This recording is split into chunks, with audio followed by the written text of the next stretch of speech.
সনাতন হিন্দু ধর্মে তুলসী গাছের মাহাত্ম্য অন্য যে কোনো গাছের থেকে অধিক। এই গাছের সর্বপ্রথম পূজা ভগবান বিষ্ণু করেছিলেন।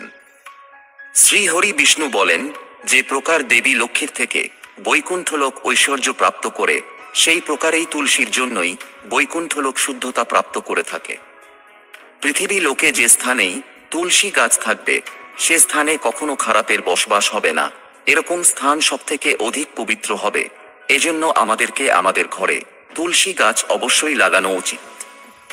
তুলসী গাছের কাছে প্রদীপ জ্বালালে কি হয়ে থাকে, চলুন জানা যাক এই প্রাচীন মহান গল্পটির মাধ্যমে, যেটি ভগবান শ্রীকৃষ্ণ দেবী সত্যভামাকে বলেছিলেন। বন্ধুরা, একটি সময়ের কথা ছিল, দেবী সত্যভামা ভগবান শ্রীকৃষ্ণের কাছে এসে ওনাকে প্রশ্ন করলেন। তিনি বললেন, হে স্বামী, আপনি আমাকে তুলসী গাছে জল দেওয়ার মহত্ব কথা শুনিয়েছিলেন, কিন্তু তুলসী গাছের কাছে প্রদীপ জ্বালানোর কি মহত্ব রয়েছে? প্রতিদিন সন্ধ্যাবেলা তুলসী গাছের সামনে কেন প্রদীপ জ্বালানো হয়ে থাকে? এর থেকে মানুষ কোন ফল প্রাপ্ত করে? তুলসী গাছের কাছে প্রদীপ জ্বালানোর বিধি কি? এছাড়াও প্রদীপ জ্বালানোর সময় কোন মন্ত্রের প্রয়োগ করা উচিত? কৃপা করে আপনি আমাকে এ বিষয়ে বিস্তারিত বলুন। ভগবান শ্রীকৃষ্ণ বললেন, হে দেবী, আজ তুমি সমস্ত সংসারের কল্যাণের কথা ভেবে সঠিক প্রশ্ন করেছ। তোমার এই প্রশ্নের উত্তর দেওয়ার আগে আমি তোমাকে একটি প্রাচীন ইতিহাস শোনাচ্ছি, যার থেকে তুমি তোমার সব প্রশ্নের উত্তর পেয়ে যাবে। সন্ধ্যাবেলায় তুলসী গাছের সামনে প্রদীপ জ্বালানোতে আমরা যে ফল পেয়ে থাকি, সেটির বর্ণনা আমি এই কথাটার মধ্যে করব। এই জন্য তুমি এই কথাটিকে ধ্যানপূর্বক শুনবে। এই কথাটিকে ধ্যানপূর্বক শোনা মাত্রই মানুষ 100 বছর পর্যন্ত তুলসী গাছের সামনে প্রদীপ জ্বালানোর পুণ্য পেয়ে থাকে। তখন দেবী সত্যভামা বললেন, হে প্রভু, আমি এই কথাটিকে শোনার জন্য উৎসাহিত। কৃপা করে আপনি আমাকে ওই কথাটিকে বলুন। তখন ভগবান শ্রীকৃষ্ণ দেবী সত্যভামাকে ওই কথাটি শোনাতে লাগলেন। হে দেবী, অত্যন্ত প্রাচীনকালের একটি কথা ছিল। দক্ষিণ দিকে তুঙ্গভদ্রা নামের একটি অনেক বড় নদী ছিল। ওই নদীর কিনারেই হরিহরপুর নামের একটি অত্যন্ত সুন্দর নগরী ছিল। ওই নগরীতেই হরিজন নামের একজন পণ্ডিত বসবাস করত। সে অত্যন্ত গুণবান, চরিত্রবান এবং ধর্ম কার্য করা তথা বেদের পরামর্শ অনুযায়ী চলা ব্যক্তি ছিল। উনি সমস্ত ধরনের শাস্ত্রের অধ্যয়ন করেছিলেন। আর ওই ব্রাহ্মণের একজন পত্নীও ছিল, যাকে মানুষ দুরাচারী বলেও আখ্যায়িত করত। কেননা তার কর্মই তার নাম অনুসারে ছিল। সে সর্বদাই নিজের পতিকে অপমানিত করত, নিজের পতির প্রতি কুবাচ্য বলত, পতিকে ভয়ঙ্কর দুঃখ দিত, পতির জন্য কখনো ভোজন বানাতো না। সে নিজের পতির সঙ্গে কখনো রাতও কাটায়নি, কখনো তার সাথে প্রেমপূর্ণভাবে ব্যবহারও করত না। পতির মিত্র বা অন্য কোনো মানুষ যদি পতির সঙ্গে বাড়িতে আসত, তাহলে তাদেরকেও সে অপমানিত করে বাড়ি থেকে বের করে দিত। এমনকি নিজের কাম ভাবকে নিয়ন্ত্রণ না করতে পেরে সে অন্যান্য অসৎ আচরণ করা নারীদের সঙ্গে মেলামেশা করত। তার মন তার পতিকে ছেড়ে অন্যান্য পরপুরুষের সঙ্গে সর্বদা ছিল। সে কখনো নিজের পতির সঙ্গে প্রেমপূর্ণভাবে কথা বলেনি, কিন্তু অন্যান্য পরপুরুষদের সঙ্গে বসে কথা বলতো এবং পরপুরুষকে মোহিত করার জন্য সর্বদাই সেজে বুঝে তাদের সামনে উপস্থিত হতো। কখনো সে বনে কোনো বৃক্ষের নিচে দাঁড়িয়ে সুন্দর পুরুষদের দিকে তাকিয়ে থাকত এবং কোনো দুষ্টু পুরুষকে মোহিত করে তার সঙ্গে শারীরিক সম্পর্ক স্থাপন করত।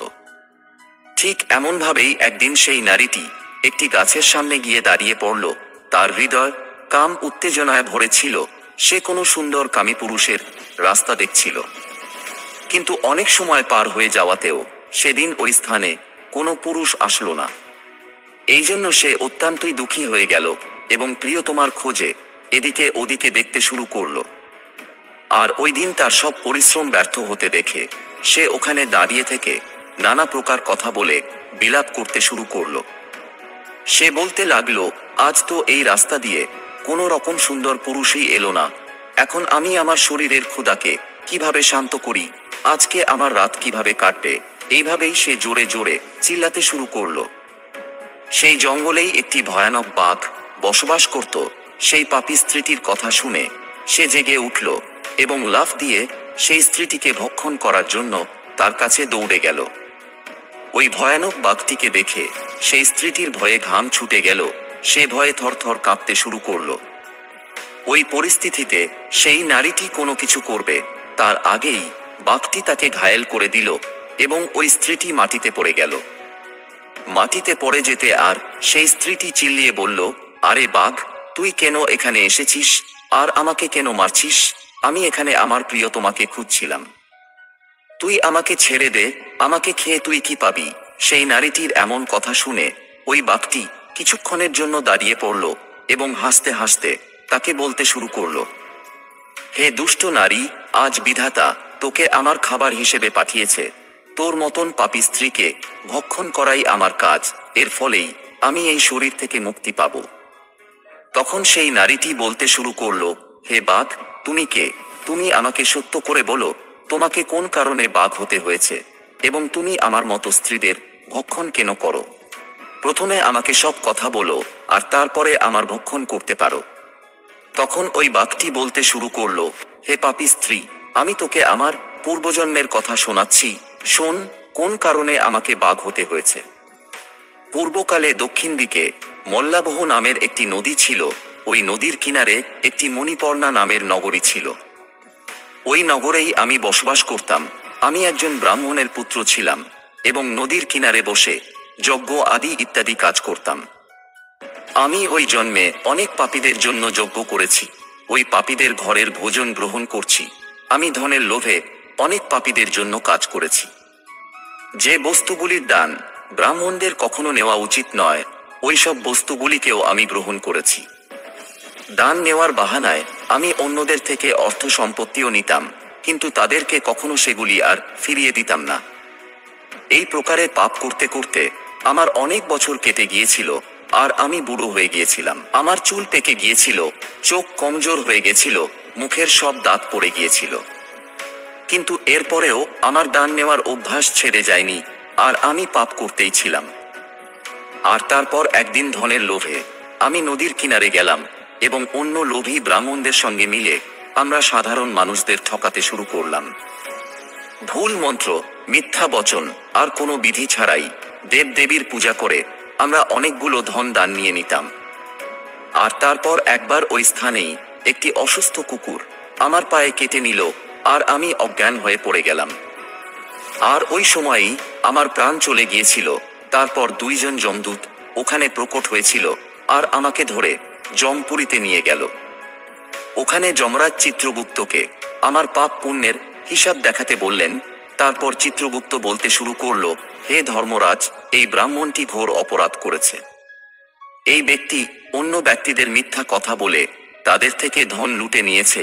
বিধিপূর্বক পূজা না করে মনগড়া ভুল মন্ত্র বলে এ ভগবানের অপমান করেছে। এই জন্য এই পাপী ব্রাহ্মণ শুধুমাত্র নরক যাওয়ারই যোগ্য। তারপর যমরাজ তার দূতকে আজ্ঞা দিয়ে আমাকে নরকের অগ্নিতে ফেলে দিলেন। অনেক বছর পর্যন্ত নরকের সাজা কাটার পর আমি বাঘের শরীর প্রাপ্ত করলাম আর আমি এই দুর্গম বনে নিবাস করতে শুরু করলাম। আমি আমার পূর্বজন্মের পাপের কথাকে স্মরণ করে কখনো মহাত্মা পুরুষ, সতী নারী এবং ব্রাহ্মণদের ভক্ষণ করি না। আমি শুধুমাত্র পাপী, খারাপ আচরণের অধিকারী নারীদের এবং পুরুষদেরই ভক্ষণ করি, যাতে আমি এই পাপ থেকে মুক্তি পেতে পারি। এই প্রকারে ওই বাঘ নিজের পূর্বজন্মের বৃত্তান্ত ওই নারীটিকে শোনালো এবং ওই স্ত্রীকে বলতে শুরু করলো, হে পাপিনী নারী, তুই নিজের স্বামীকে ছেড়ে এই বনে অন্য পুরুষদের সঙ্গে ভোগ বিলাস করতে এসেছিস, এই জন্য আজ তুই আমার খাবার অবশ্যই হবি। এমনটি বলতে আর সেই বাঘটি তার তীক্ষ্ণ নখের দ্বারা সেই পাপিনী স্ত্রীকে খণ্ডিত করে খেতে শুরু করলো। তখন এই স্থানেই যমের দুইজন দূত প্রকট হলো এবং সেই স্ত্রীকে বেঁধে যমরাজের কাছে নিয়ে গেল। ওখানে যমরাজের সামনে তাকে দাঁড় করানো হলো। তারপর চিত্রগুপ্ত তার পাপ পুণ্যের হিসাব করে যমরাজকে বলল, হে ধর্মরাজ, এই স্ত্রী তো অনেক বড় একটি পাপিনী। এই নারী ঘোর পাপ করেছে। এ নিজের পতির সঙ্গে অনেক ব্যভিচার করেছে এবং নিজের পতির কখনো সেবা করেনি। নিজের পতিকে ছেড়ে অন্য পুরুষদের সঙ্গে মেলামেশা করত এই নারী। তার পাপের কথা শুনতে আর যমরাজ সেই স্ত্রীকে অগ্নিকুণ্ডুতে ফেলে দেওয়ার আদেশ দিল। এরপর অনেক বছর পর্যন্ত তাকে সেই অগ্নিতে দগ্ধ করা হলো। তারপর তাকে বের করে তাকে অন্য যমকুণ্ডে ফেলে দেওয়া হলো। এই প্রকারে তাকে অনেক বছর পর্যন্ত অন্যান্য নরকের শাস্তি দেওয়া হলো। আর নরকের কষ্ট বা যন্ত্রণা ভোগার পর সেই মহাপাপিনী স্ত্রীকে আবার পুনরায় পৃথিবীতে এসে চাণ্ডালিনের রূপে চণ্ডালের ঘরে জন্ম দেওয়া হলো। কিন্তু এ জন্মেও সে পুনরায় অনেক রকমের পাপ করতে শুরু করে দিল, ব্যভিচার করতে শুরু করলো, অনেক পাপী পুরুষের সঙ্গে মেলামেশা করতে শুরু করলো। আবার কিছু সময় পরে পূর্বজন্মের তার পাপ কর্মের ফলে তার একটি ভয়ানক রোগ হয়ে গেল এবং সে ভয়ানক যন্ত্রণা সহ্য করতে শুরু করলো। তার প্রতিটি অঙ্গ জ্বলতে শুরু করলো এবং তার চোখ কমজোর হতে শুরু করলো। এই দুঃখকে সহ্য করতে করতে সে তার দিন কাটাতে শুরু করলো। আর তারপর একদিন সে তীর্থস্থানে স্নান করার উদ্দেশ্যে একটি স্থানে চলে গেল। সেখানে সেই আশ্রমের বাইরে সে নিবাস করতে শুরু করলো। ওই আশ্রমেই একটি তুলসী গাছ ছিল। সে অন্য নারীদেরকে ওখানে তুলসী গাছের সামনে প্রদীপ জ্বলাতে দেখে ওই পাপী স্ত্রীও তাই করল। তুলসী গাছের সামনে সে একটি প্রদীপ জ্বালিয়ে দিল। তারপর ওই রাতেই তার হৃদয় ফেটে যাওয়াতে তার মৃত্যু হয়ে গেল। এবং তখন যমরাজের দুই দূত তাকে নিয়ে যাওয়ার জন্য প্রকট হলো। যখনই ওই যমরাজের দূত ওই পাপী স্ত্রীকে বেঁধে যমরাজের কাছে নিয়ে যেতে শুরু করলো, তখনই ভগবান বিষ্ণুর দুইজন দূত সেখানে এসে উপস্থিত হলো এবং তারা ওই দূতকে আটকে বলল, হে যমদূতরা, তোমরা এই স্ত্রীকে ছেড়ে দাও। এই নারী নরকে যাওয়ার যোগ্য নয়। তোমরা কার কথাতে এমন অধর্ম করছো? তখন যমদূত বলতে শুরু করলো, আমরা যমরাজের আদেশে এই পাপী স্ত্রীকে আমাদের সঙ্গে নিয়ে যাচ্ছি, কিন্তু আপনারা আমাদেরকে কোন কারণে আটকাচ্ছেন? এ নারী অত্যন্ত পাপী, একে নরকে নিয়ে যাওয়ার জন্য আজ্ঞা এসেছে। তখন ভগবান নারায়ণের সেবকরা বলতে শুরু করলো, হে যমদূত, এই স্ত্রী তো বিষ্ণু ভক্ত, এই নারী নরকে যাওয়ার যোগ্য নয়। ইনি সন্ধ্যাবেলায় তুলসী গাছের সামনে প্রদীপ জ্বালিয়েছে, এই কারণে এর সমস্ত পাপ নষ্ট হয়ে গেছে। এই জন্য এখন ইনি নরক যাওয়ার যোগ্য নয়, ইনি স্বর্গ যাওয়ার অধিকারী হয়ে গেছেন। বিষ্ণু দূতদের এমন কথা শুনে ওই যমদূতরা ওই নারীকে ওই স্থানে ছেড়ে দিল এবং যমপুরীতে চলে গেল। যমলোকে গিয়ে তারা যমরাজকে সব কথা খুলে বলল। এরপর ভগবান নারায়ণের দূতরা সেই স্ত্রীকে একটি দিব্য বিমানে বসিয়ে তাকে স্বর্গতে নিয়ে গেল। ভগবান শ্রীকৃষ্ণ বলেন, হে দেবী সত্যভামা, এই প্রকারেই দেবী তুলসীর সামনে কেবলমাত্র প্রদীপ জ্বালালেই মানুষরা সমস্ত পাপ থেকে মুক্তি পায়। যে নারী প্রতিদিন সন্ধ্যা বেলায় তুলসী গাছের সামনে প্রদীপ জ্বালায় সে সৌভাগ্যশালী হয়ে যায়। তার পূর্বজন্মের সমস্ত পাপ নষ্ট হয়ে যায়, সে সুখ সমৃদ্ধির প্রাপ্ত করে ফেলে। প্রতিদিন রোজ তুলসী গাছের সামনে দীপক জ্বলানোর সময় এই মন্ত্রটির উচ্চারণ করা উচিত। ওম তুলসী দেব্যাচ বিদ্মহে বিষ্ণু প্রিয় ইয়াচ ধীমহি তন্ন বৃন্দা প্রচোদয়াৎ। শ্রীকৃষ্ণ বলে থাকেন, হাজারো অমৃত ঘড়া দিয়ে ভগবানকে স্নান করালেও শ্রীহরি অতটা তৃপ্তি পায় না যতটা কিনা মানুষের দ্বারা একটি তুলসী পাতা ভগবান বিষ্ণুকে দেওয়াতে ভগবান বিষ্ণু প্রসন্ন হয় থাকেন।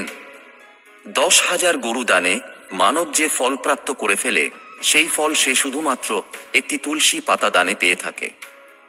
যে ব্যক্তির মৃত্যুর সময় মুখে তুলসী পাতা দেওয়া হয়, সে ব্যক্তি সম্পূর্ণ পাপ থেকে মুক্ত হয়ে শ্রী বিষ্ণুর ধামে গিয়ে থাকে। তো বন্ধুরা, এই প্রকারই ভগবান শ্রীকৃষ্ণ তুলসী গাছের সামনে প্রদীপ জ্বালানোর মাহাত্ম্য বলেছিলেন। আপনাকে এই গল্পটি কেমন লাগলো কমেন্ট করে অবশ্যই জানাবেন। গল্পটি ভালো লাগলে অবশ্যই ভিডিওটিকে লাইক, কমেন্ট ও শেয়ার করবেন।